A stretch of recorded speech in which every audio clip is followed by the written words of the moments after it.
What does one do when a crisis occurs? Some say there are some principles. Remember, they are not the rules that can be useful to managers facing a crisis.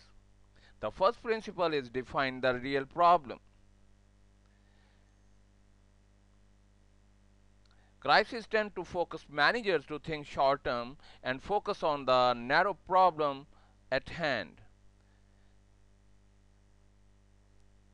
The crisis management team should ask several reflective questions like what would constitute a good job in managing this crisis? Or what can we accomplish?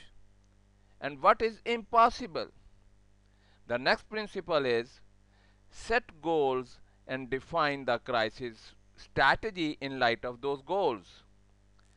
The urge to act first, think later is hard to resist when facing a crisis. Experts suggest that the better course is to have some managers actively thinking about the goals. What do we want to accomplish? How do we want to be perceived by the media, by our shareholders, by our employees and customers? The next principle is manage the flow of information.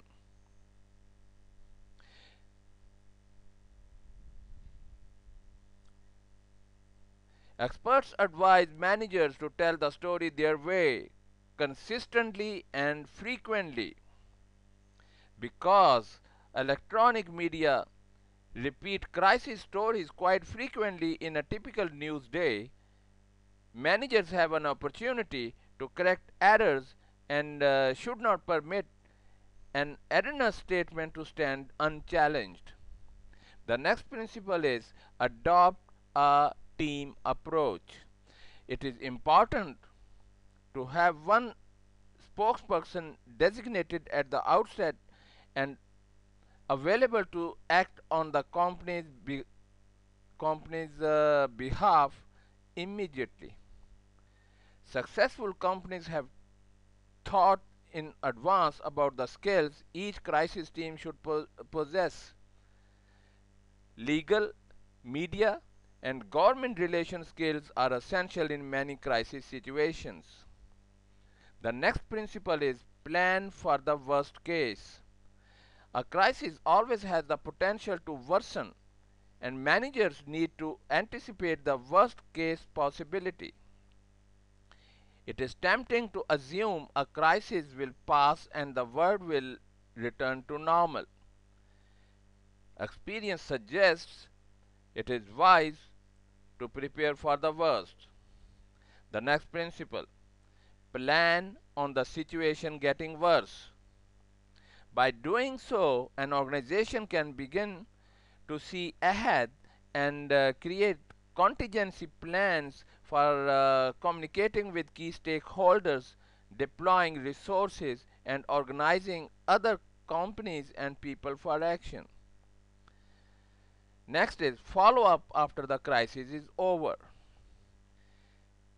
Many contacts with stakeholders occur during a crisis.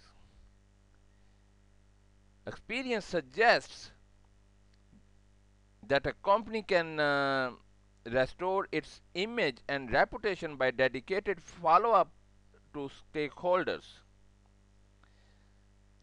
The next principle, using technology.